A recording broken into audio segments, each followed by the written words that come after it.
goody, here it comes. Welcome to the Cinema Psycho Show. You are interested in the unknown, the mysterious, the unexplainable. That is why you are here. Oh my God, don't stop now! With your hosts, Brian, John, and Elaine. Welcome to the Cinema Psycho Show, the madhouse for film freaks and film fans of all types. I'm your host, Brian Coddington, joined by my fellow co-host and filmmaker, John Wooliscroft. And to all of you Dear Psychos Nation listeners, please tell your mother Happy Mother's Day, and also, she left her girdle on my bedroom floor. Gross. How come I can't hear you? You can hear me. Oh, well, he's in the room. I'm in the room. Who is that, by the way? Who is that? We got a guest here. Yeah, what the hell is going on here? Yeah, we have a special guest here, since it is our Mother's Day episode, and we are talking about the mother of the Antichrist. I thought, who better to bring on than the actual mother of the Antichrist, and that would be my actual mother, John Wooliscroft. Wow, welcome. Well, I know Thank you, yeah. Brian. Yes. Oh, yeah. See, here's the thing. I was wondering when we were eventually going to get to this point where we bring our moms on. I know that John has mentioned you a couple times and saying that my mom literally will never know what I say on the podcast because she doesn't know how podcast works. Yeah. So it's great to have you on because now you can say, well, guess what? Better watch what you say because I know how podcast works. I was on yours. Yeah. So welcome. Well, thank you so much, and it's so very nice to meet you. And I love your name. Is it British? Yeah, it's pretty British. I thought so. No, he's an American. I'm just very excited. I'm an American, but apparently, if I were to get my DNA looked at, it would be a lot of British people. I think Welsh too. I mean, here's the thing: I can't denigrate them because they are a bunch of our listeners. So. That's true. You're great, guys and ladies. We love you and your tea, although we all drink coffee because, and you guys could brush your teeth more, but we love you. And we don't even want to talk about royalty, right? Yeah. No, this isn't that kind of podcast. Okay. And so just to let everybody know, she has, as Brian mentioned, she has no idea how this works. I purposely kept her in the dark as much as humanly possible. And for any of you that don't know how it works, I think it was in about probably mid-October 1984, maybe after a Halloween party, my father ejaculated into my mother, and then a baby went inside of her, and 9 months later, I was born. I mean, to be perfectly honest, I wasn't sure how much John we were going to get with your mom being here, but glad to know that it's all fucks ahoy on that one there. You're right. It maybe wasn't my father. It could have been somebody else. Oh, Jesus Christ. We're not really sure. And also, yes, John is totally uncensored. I know. I have just learned to go selectively deaf. Yes. Smart move. It's a smart move there. Yes. It's a smart move there. Yes. So, yeah, in honor of Mother's Day, we're talking about, we're on episode 211, by the way. I probably should mention that. We're on episode 211, and this week we are talking about, as you mentioned, Rosemary's Baby. I wanted to go with Sleepwalkers, but I got, kind of the no-go on that one. I guess incest mothering is not a good one to go with. Well, you know what? I never saw that one. Okay. Yeah, that's a good one. I figured that would be one that my mom would actually remember. Now, I think it was about, 50 years since you saw it, and you had to rewatch it before we recorded? Okay, John, so maybe 40. Hello. Yes. And it had been at least 10 for me, since I had seen it last. You know what's funny? So I had not, I'd seen clips of Rosemary's Baby and always knew it was like, okay, that's the one. That's one of the ones I have to watch. Kind of like everyone has to watch Citizen Kane. If you're a film buff, you have to watch it. And Rosemary's Baby was one of those ones I'm like, I'll get around to it eventually. And then this thing called the pandemic happened, and I suddenly had a whole bunch of time. Yeah. So I actually saw this, last year. When we got HBO Max in the middle of pandemic. This was like right after I saw Class Action Park. I was like, I got to watch something else after. Oh, that's the first thing I watched when I got HBO Max too. Same here. Same here. Bunch of people hurting themselves. Yeah, I want to watch that. But yeah, this is one of those, what I would call art house horror movies and the ones that the true snobs will not turn their nose up at. The film tois. This, The Exorcist, Silence of the Lambs. This falls into the thinking man film snobs type of horror film. But no one wants to think too hard about this one because the director of it is, of course, none other than one of the creepier men of film land, and that is Roman Polanski. Yeah, he's up there with Woody Allen and, of course, Alfred Hitchcock. But yeah, no one wants to think about that. Oh, absolutely, absolutely. I don't know if Roman Polanski is still alive. I'm kind of hoping he is. Yeah. Oh shoot. Okay. Yeah, he's hiding out in Paris. Yeah. He's living in Paris because he can't come back to America because he did kind of Well, he does horrible things to people. Yes. Yeah. But nevertheless, he did have some really interesting, I don't know, researchers. I don't know that much about movies. I don't know what you and John know about movies and filmmaking and that kind of thing. But he had some really interesting researchers who, obviously helped, write this script. And I actually learned something. I'm a psychologist and I have been for blank number of years. Somewhere between 10 and 100. I'm not going to say it out loud. Yeah.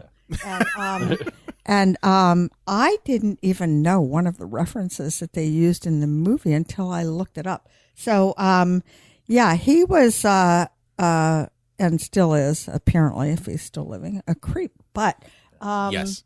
Wow. I mean, he really did some research when it came to his films, I thought. Yeah, he's smart, he's talented, but he's awful. And it brings that question, death of the author, and the idea being that for literature, is the writing good enough that you can overlook the writer no matter what they've done and only look at the work? And guys like Roman Polanski and Woody Allen, can we look at the work? It's easier with Roman Polanski because he doesn't litter himself in every one of his movies like Woody Allen does. Yeah, I was gonna say I watched that Pharaoh v. Allen documentary. That was a series hard watch on HBO Max, and I gotta say, I used to be someone up until that point who would say, well, let's just look at the work, and I can't do that anymore. I literally can't do. I mean, I never was a gigantic Woody Allen fan to begin with, but I'm now getting to the point where it's like, listen, by watching that person's work or by enjoying that person's work, I am supporting them to some degree, even if it's a financial means. There was news recently that came out kind of in line with this about some horrible things that Marilyn Manson did. Really horrible, I would say just diabolical things that he's done to women. And I am someone who is a fan. And I found myself after reading these sorts of allegations, basically saying, do I really want to listen to his stuff on Spotify anymore? Because the fact of the matter is, every single time I listen to it, him and his record label get a cut.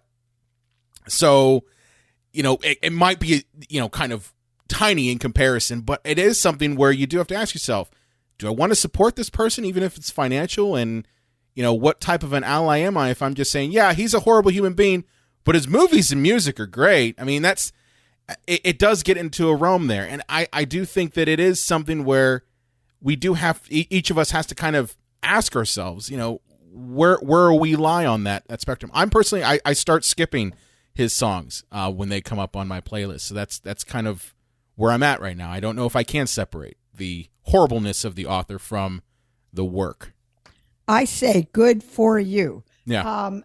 Having been one of the women who burned her only bra, back in the 60s. Yeah, I had to buy a new one and it was kind of costly. But I say good for you for not supporting these people who, I just can't anymore. I just can't. Yes, good for you. Yeah, it's one of these things if you already own the work, on DVD for us old folks, or Blu-ray, or have digitally, you've bought it and not just renting it, if you do appreciate the work, as long as you're not padding their pockets, Yeah. you know. That's And- kind of where I look at it. Is me saying or me giving them any praise or listening to their album? I mean, one of the first concerts I went to was a Marilyn Manson concert, and that kind of this whole thing kind of soured my relationship with that music. And it's something where I think as we start to realize that a lot of our entertainment industry is filled with perverts and assholes. And other horrible people, that we really have to kind of come to a reckoning of, do we want to demand more from these people, or do we want to just say, well, they're horrible, but their art's good, Yeah. And sadly, this film is, I would not call this movie a masterpiece, but it is pretty damn good. Like all Roman Polanski I'd say it's movies. his masterpiece.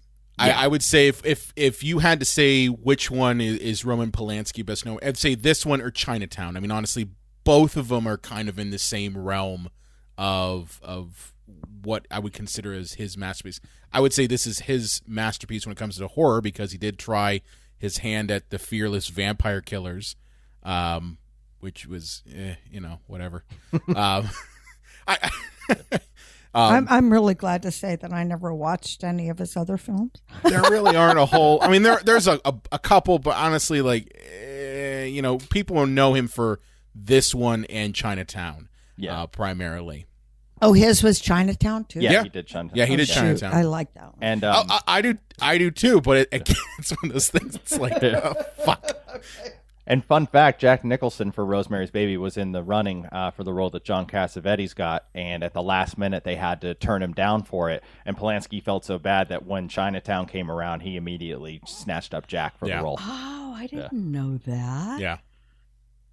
So, Well, John Cassavetes was creepy. So anyway, go on. well, there's talking about the themes of this movie. There's only one broad in the room.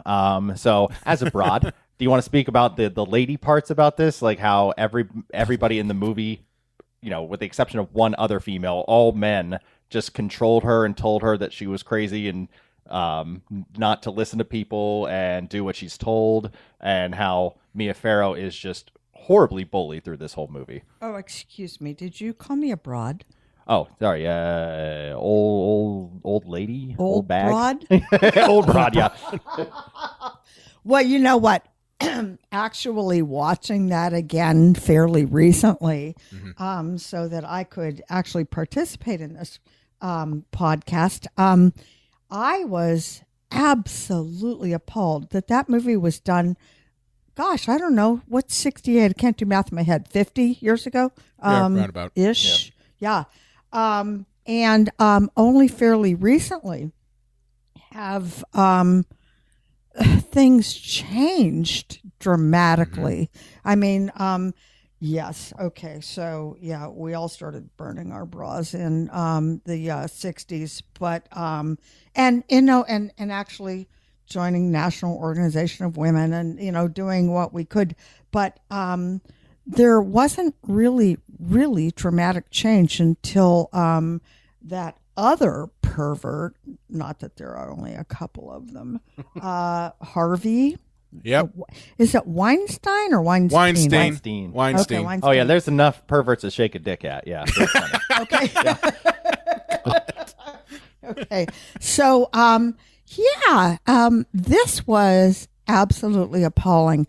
And I just have to say that Mia Farrow played, because, hello, I used to practice quite a long time ago, and I have talked to my fair share of women who had no self-esteem and who were controlled by, not just their spouses, but all men. Who, really didn't have a voice to speak up for themselves. And Mia Farrow played that role perfectly. No wonder she married Woody Allen. Funny you bring that up. So this movie was the film that caused her and Frank Sinatra to get divorced. Oh, really? Yes. Yeah, he wanted her to drop out. Frank Sinatra did not want her to do acting anymore. He wanted her to kind of stay at home and Bake pies and bend over. Yes, Yeah. basically. It's Frank Sinatra. Big shocker there. But what's interesting is that I at least for me watching this, I can see where maybe the strife that she's dealing with in her own personal life outside of the film is brought into some of these scenes as Rosemary Woodhouse. So I think that even though it's a horrible situation, I think Mia Farrow was able to use that with her relationship with Guy and, of course, the creepy-ass satanic neighbors next door, because you can see that there's some earnest kind of depth of feeling in her performance. Absolutely. Absolutely. And yes, I don't think she came by that simply because she's an excellent actress. I don't think she came by that accidentally. That was, I think, one of the first of her series of abusive relationships. At least that's what I would call them. Yeah. Yeah. But yeah, for those that are for some reason unaware, the Rosemary is raped by the devil. Happy Mother's Day, everyone.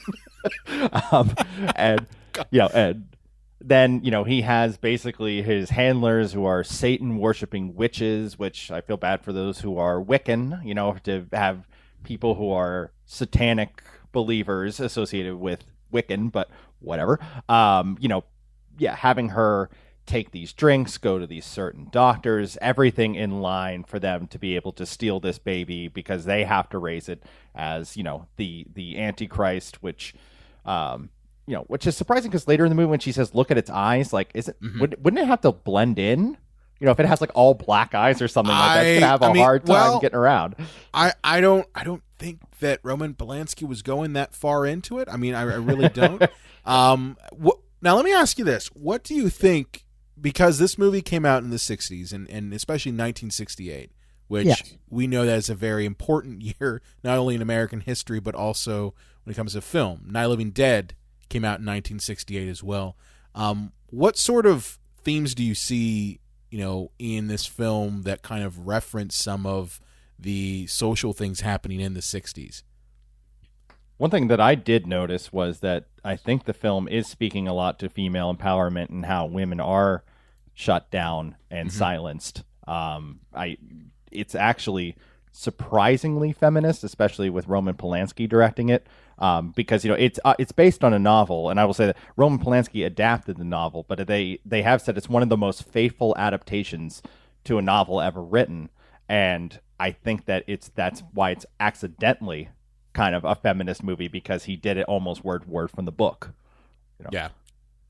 Well, I think it also, yes, I echo what you said, John, but I think it also really made the female lead in the movie very sympathetic, and especially the scene in the kitchen where her friends her age finally get to come over, not the devil worshippers or the witches.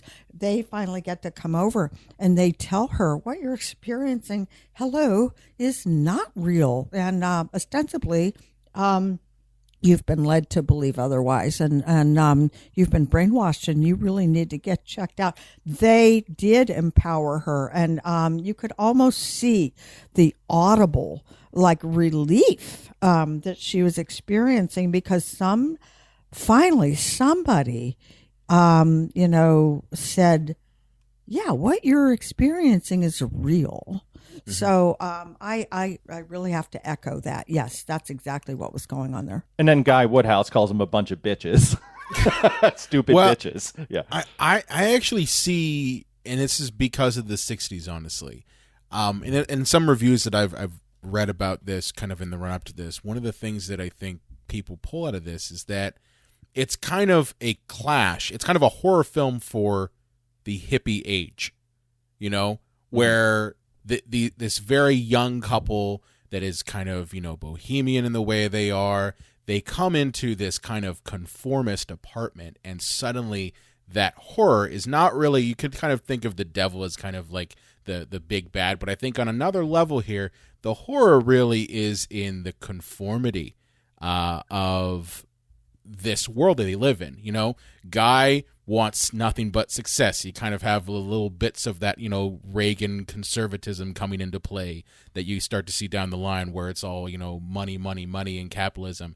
And then on top of that, you've got the crushing of all of her young friends and crushing of her independence. And yeah, I think it's kind of like you've got that free love thing clashing with conservatism. And it's the best part about it is that even Rosemary is basically conformed by the end when she agrees to kind of raise the devil. You know what I mean? Oh, I see that a little bit differently, Brian. Am I allowed to say that? Shut up. You shut your mouth. You No, it's cool. It's cool. Go ahead. This is what a podcast is. It's just people talking about stuff. So, and John being an asshole. So. That sounds about right. This happens every week. Good. That was really good. Okay. Well, then shut up, John. Okay. Okay. So, I see that as, and actually one of the reasons why I kind of voted for this movie, is because it's a Mother's Day, which I find like a hoot too. Yeah. It's a Mother's Day, I think, podcast, whatever you call it. It's one of our holiday editions. Okay, Yeah. one of the holiday editions, and celebrating Mother's Day. I see what she went through is not just a further concession. I see what she went through at the end as testimony to just how much a mother can love her child. And having given birth to a little devil myself, hey. Yeah, but John's not the real devil, though. I mean, he's not. Oh, well, As far as the listeners know. Brian, there are some things you don't know. Does he have the mark of the beast on his head? Is that what he has? Well, hey, you know what I figured out the other day? And I was actually talking to John after I watched this movie, and I said, I'm not like really, because I like numbers and stuff, I'm not really like clear on the dates because the movie was made in 68. They set it in 66. But, she had the baby a different, month. But it was 6/28. 66 when she had the baby, and then I figured out, just take the 28 out of that equation, and you have 666. So yes, John is branded. No, but no, I see this as just how strong a mother's love can be, and even when it's perverse. Well, I think both ideals can stand, but Brian, I do think you're right that the Satan worshippers are kind of a symbol for the heavies, and Rosemary's a symbol for forward thinking, so to speak. But I do believe this film, and I could be wrong about this, I think is very unintentionally religious. Oh yeah. I mean, you can't talk. What gave it away? Was it the Time Life magazine that said, "Is God dead?" Yeah. God is dead. And how about the fallen away Catholic thing, Yeah, right. And I think it's like, this and The Exorcist, like you can't make movies about this without bringing in, Catholicism or religion in general. But between Robert Evans, William Castle, and Roman Polanski, I don't think that they spent too many Sundays at church, so I think that this film is accidentally religious. So I don't know how people, people could take it different ways. I don't have any religion. And so to me, I just thought like, oh, devil baby, cool. But I wonder how many Catholics and Christians were like, oh, well, see, that's what happens when you run away from religion. You give birth to the devil. Yeah. So you kind of think of it almost like the way that we think of serial killer movies and, like Michael Myers, where it's like the virgin will survive, but everyone else who, is having sex, they die. It's kind of like a morality play. Yeah. And so, Brian, you're a father. I'm assuming I came out of you, so you're a mother. So at the end of this movie, every time I watch it, when she goes to rock the baby, and Mom, Jan, whatever I should be calling you, you bring up the point that obviously, even though it's the devil, like, the Satan's baby, she still feels a motherly inclination for it. Every time I watch that movie, she's right by a window. My instinct is pick that thing up and chuck it out the window and let it smash on the ground like a watermelon. Yeah, but As parents, how do you guys feel about that? Considering this is the child of the Antichrist and God only knows what they have plans for it. Well, I don't think Ruth Gordon would have let her do that. No. I mean, for me, I couldn't do it. Couldn't do it. Yeah. Couldn't do it. I'm sorry. Well, you're a father. Even if my daughter had glowing eyes, I'd be like, well, she'll light up the room. Brian, I've met your daughter and she already does like She already does. She does. Yes. Now, if her head spins while she's singing, row, row, row your boat, I mean, I'd say that's a talent. Yeah. Green vomit is a Yeah. Well, no, she doesn't. She didn't have green vomit. She had green everything, other things. Oh, that's good. But yeah. No, to answer your question, I mean, no, I definitely get that. Be basically like, well, you know what, is still my kid, even though the father is the devil. But I it's one of those things that it's almost like it's tragic for Rosemary in the end. At least for me, I feel it's tragic. Hey, it's all fun and games until that kid goes to masturbate and his ejaculate sets fire to the carpet and stuff. Well, that was very. Have you well had said. experience with that, John? Is that what you're trying to say? Yeah, that's what happens to me.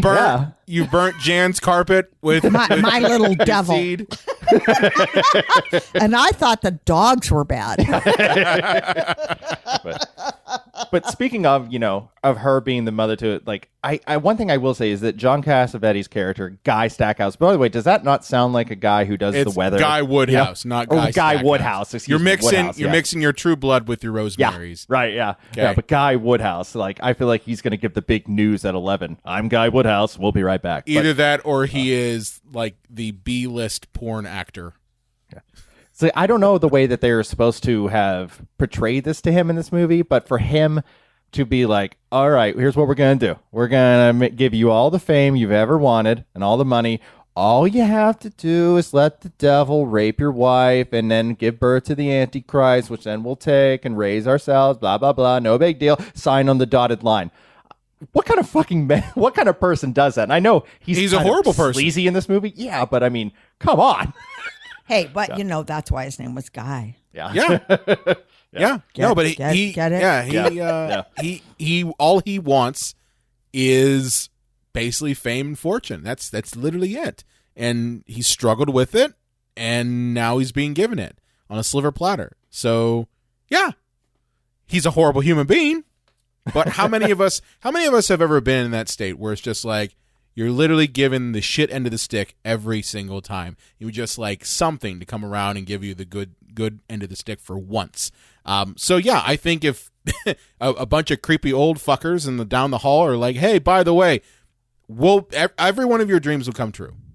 Just this is the only thing. You're gonna have a kid anyway, and they didn't say they were gonna take him and raise him. They were gonna raise him together, but it's still the devil baby. Yeah, Am I the only one that was surprised by Satan only doing missionary? I mean, you thought he would bring more to the party than that. I think it was 68, honey. You wouldn't have seen the other things. I don't know how she got those scratches on her back like that, but I don't think you would have seen the other. Yeah. No. This isn't that much of an art house film. Yeah.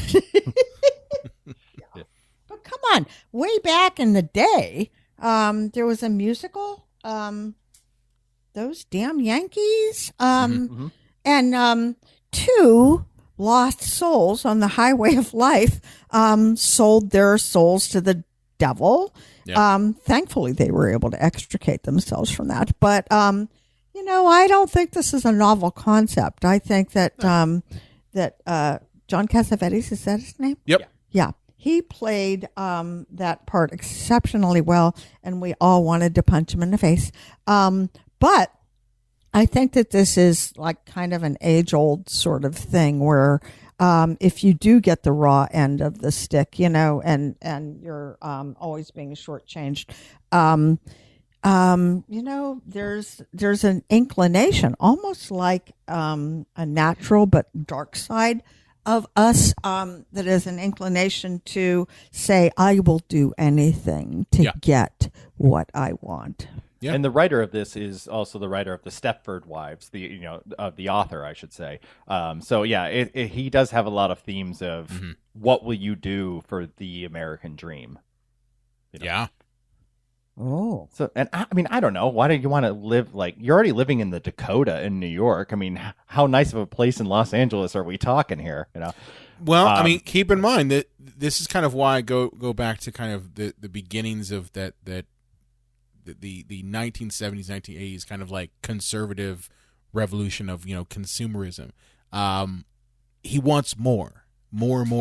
Yeah, he's got the nice apartment now, but he's struggling as an actor, so it's never enough. I think that's one of the things that you can kind of say about the American dream is that it's never enough. You never reach that point where you're done.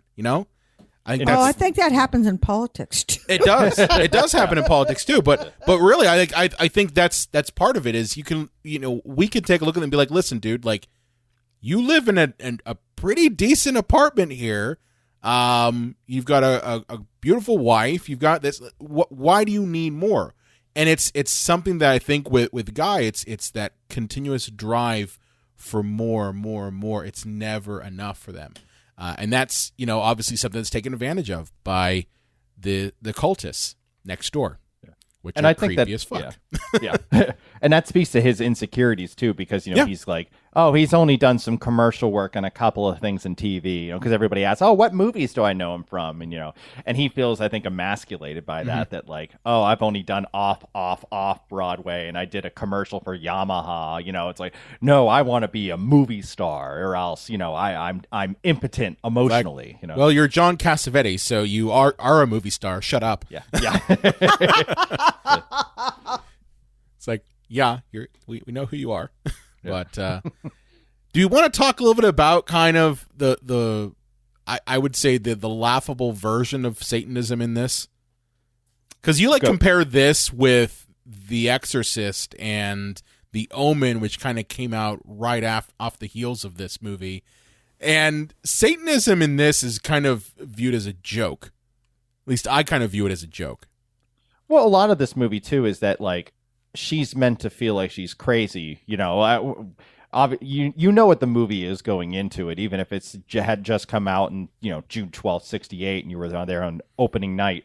You still know it's about a devil baby, so you know that when she's being fed those drinks, something's up. When she's wearing that good luck charm, something's up with that. There's something up with the neighbors, but it's kind of played off even though that, you could say, oh, she is kind of acting kind of crazy. Witches and, and then nice old lady down the hall, she's just trying to help you. What the hell is going on with you? So I think that up until the very end, they try to play it off almost like you'd have to be silly to think something's wrong here because, it is silly until we find out, oh, no, it's actually very real. Yeah. Yes. But I think it was very easy, yes, as you just said, John, to set her up as a paranoid, delusional. What was the thing I learned about? Not postpartum, not peripartum, prepartum psychosis. Never heard of that before, and it's extraordinarily rare. Really? And I did a little reading about that, but it is actually a phenomenon. I mean, postpartum isn't all that common, but prepartum is much less so. And so they had explanations for all of this to make her look like she was very mentally ill. But the point that I think you were making was they did kind of trivialize Satan. Yeah.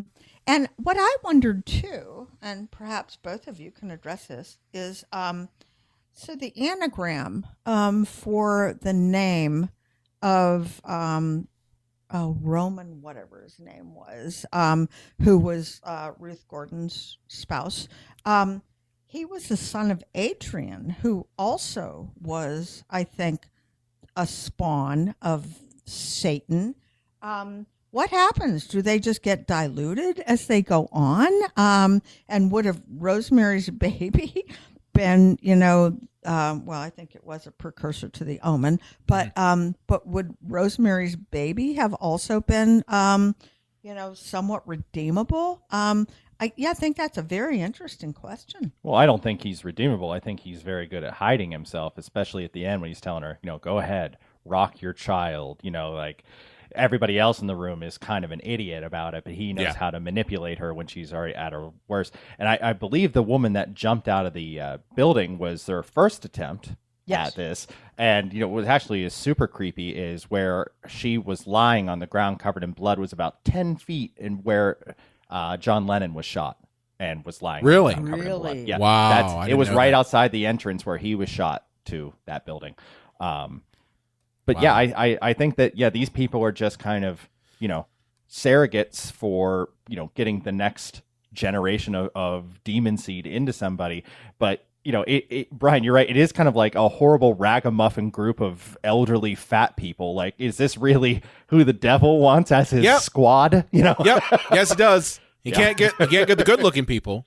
That's God's people, apparently. Yeah. He only gets the dregs and really, really decrepit fuckers on his side. I don't know why.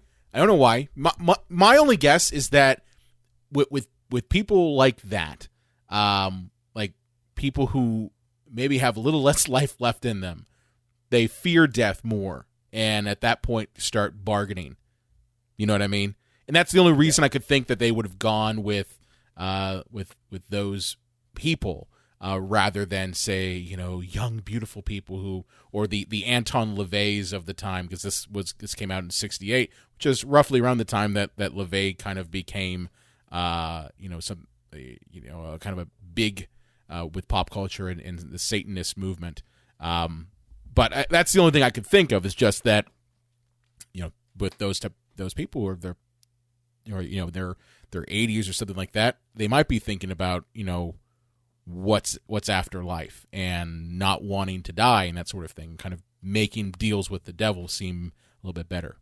Well, and I think that this film did have to play it like a little kitschy with the Satanism stuff, because while this is 1969 and Midnight Cowboy won Best Picture of the year, the first movie ever to be rated X to win Best Picture, and we had Easy Rider and we had In Heat of the Night, and things were changing, you still had to be careful. If you're going to deal with a movie where Satan rapes a woman, till The Exorcist came, and has an Antichrist, because it was 4 years later that The Exorcist came out, and that movie, there was a huge uproar because that movie held nothing back. She's masturbating with a crucifix, she's calling her mother a cunt, and just everything that you can think of. They just went balls to the wall. William Friedkin is an insane person. And so also happened to kind of cripple Linda Blair. So, there is that. And the mother in that movie too. When they whipped her across the room. But so, and I remember that movie was almost pulled from theaters because, people were fainting and the Catholic Church couldn't believe it and yada, yada, yada. So I think that Roman Polanski was probably like, let's not go too deep with this because we still need to get this in theaters. Yeah. Yeah, no, I agree. Plus, you also have veterans like William Castle who are behind this particular movie. So, I mean, that's William Castle, producer of a lot of films in the 50s and 60s. So The Tingler. He's the guy who wired up seats to make the movie seem real by having the Tingler come and electrify the seats. So, he's a showman. He wants this to make money. He doesn't want this to freak out people to the point where they're like, I got to go to the church after this. So I think that's part of it. Is this is kind of more for show rather than for terror, but the terror does come through, regardless. It does. It was a horror. It was creepy. John wanted my professional opinion after I viewed the movie again, as a psychologist, and I said, well, it really creeped me out. That was helpful, yeah. No. I mean, that's better than just saying I like it. Yeah. but this really is a movie of 1968. I just remember rewatching this recently. There is no way in hell this movie is made today, and only for one reason: it's slow, methodical, and it leads up to the frightening ending. Not that there's not tension throughout this movie, but if it was made today, they would just throw in like tons of dream sequences with jump scares and things like that. There's also no franchise that you can make out of this. They had one for made-for-TV sequel starring Patty Duke, and it fizzled out. And so, unlike The Omen and Exorcist, they didn't make 10 sequels of this one. Yeah, but I think it goes to say like there's no need for it. There's no need for a sequel to this. The ending is the ending. It doesn't need anything. If you had, kind of like what they did with The Omen, where you had like, the second one where he's now kind of a preteen asshole, and then you get to the third one, which he's Sam Neill, and he's kind of a politician at that point. Yeah. And you're like, this is so far removed from any of the stuff that we had in the original, which made it great.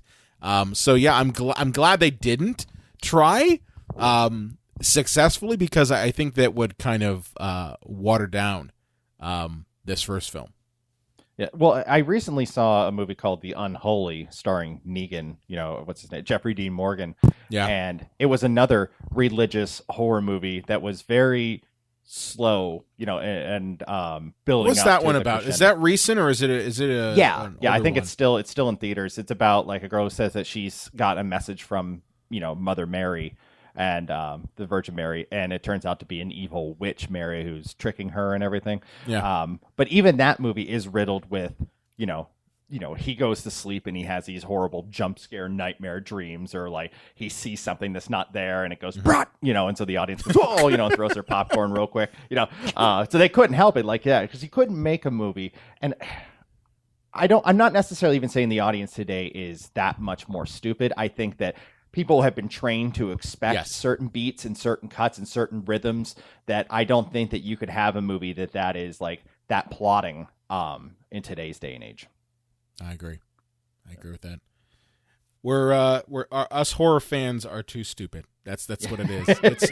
I know. I hate to say it. It's true. It's true. You talk to any horror film fan, and they will tell you how much they appreciate movies from this era, from the 70s, from the 80s. They will go on and on and on and on about them. But then when the next type of garbage horror film, be it something from, I don't know, Blumhouse, because those fuckers always have to put something new out, they will fly. Ryan, you don't like Blumhouse? No, I don't. No, I don't, because they are the purveyors of jump scares. Yeah, they got a couple good ones here and there. But no, a broken clock is twice is right. What, twice a day? So yeah, that's kind of it with Blumhouse. Those fuckers are purveyors of garbage, except for those couple gems. Looking at you, Jordan Peele. But my point is just that the audience of today, you're absolutely correct, is pretty much trained to, if they're watching a genre film like a horror film, they are going to get jump scares. If they don't get that, they will say the movie's boring. Yeah. That's it. That's all there is to it. And it sucks, because I think that stories like this, which are more subtle, which are kind of a slow burn, get lost because fans aren't going to flock to them. And if fans aren't going to flock to them, then that means distribution's not going to pick them up either. That's just how it works. Yeah, and you look at the subtlety of Halloween, of Laurie Strode trying to get in her house as Michael Myers is approaching with his butcher knife, and then eventually we get, many years down the line, Busta Rhymes crashing through a door saying, "You really had to go, motherfucker!" You really, kung fu really had to go there with the Busta Rhymes. You had to bring that one up. Well, it's Mother's Day. How can we not mention Busta? Busta. I don't even know what that means. What does that even have to do with Mother's Day? I'm sure there are some mothers out there that like Busta Rhymes. So, yeah. Yeah, I'm sure they do, but... Tweet us if you're a mother and you like Busta Rhymes. We haven't had a tweet in a while, but so I'll be surprised if we get any from that. But yeah, what's interesting about this movie is included in the National Film Registry as a culturally, historic, and aesthetically significant film. So it gives me hope that horror movies can get some recognition, because not a whole lot of films get thrown into that are of a genre type like this. The Lighthouse. Go see that, everybody. Go see The Lighthouse. I've been pushing that for weeks and weeks. It's really good. Yeah. I saw it during the pandemic as well, and Yeah, that's a rare one. That it's very much in this sort of vein of the slow burn type film. It's got some crazy ass imagery, like the whole scene with the sex with the squid. Jesus. Yeah. Jesus. Oh, I'm That's so glad I didn't see that one. Oh, wait, man. I put it on your list to see. You got to see that one. I mean, it's good. It is really good. It's got probably the best acting from Willem Dafoe that I've seen in a long time. Really? Yeah. And Mom, you say the 3 things you're looking for in movies are action, romance, and squid fucking. That's what you always say. Yeah. Don't listen to him, anybody out there. They do. We do. We have subscribers. I can see it. There's a dedicated Nobody. core of people who look forward to Yeah, I- Johnisms. I still practice, Really? I'll get it right someday, but I still practice. Yeah. But yeah, so what are our kind of closing thoughts on this? And Mom, I'm going to put you on the spot here because I also want you to give closing thoughts on the film, but then also because for Mother's Day, like how it also made you feel as a mother of 2, like, watching this, as compared to even the first time you saw it when, you were sans children. So I will start and we'll let you finish, Mom. Is that it's the unease. It's the feeling that everyone is out to get you and you have no safety, especially when you're in a weakened state like you are when you're about to burst with a child. That is where the real horror of this movie works. And like where I'm really uncomfortable is that she can't catch a break. And this is an era before cell phones and computers and everything else, that like she's running to her own doctor who then ends up in on it. And they say like, don't Charles scream. Grodin can't even help her out. Yeah, Charles Grodin in his first role. But yeah, it's it's like, don't scream, just come with us. And then you gave birth to the baby unconscious. Here's some more things to make you unconscious. Like she's just completely trapped and doesn't know who she can trust, and basically she can't trust anyone. And that was where the real terror came in for me on this. Brian, what are your thoughts? My thoughts are this is a fantastic example of the fact that horror does not have to be a crazy person in a hockey mask. It does not have to be a scary person in a dream. It doesn't have to be anything overtly supernatural, because honestly, the supernatural elements in this all are presented in dreamscapes, so they're not even necessarily just right in front of you. The horror in this is the environment that one person who is, and starting out in the beginning of this pure, is surrounded by people who are oppressing her at every single turn. And that horror is something that is clearly displayed in this film. It is something that I think people are still dealing with. If we're not even talking about Satan shit here, people still deal with people telling them what to do, especially women. So I see a lot of this horror that is not, it's horrifying for the fact that it still exists, that people still treat people like this, still treat women like this.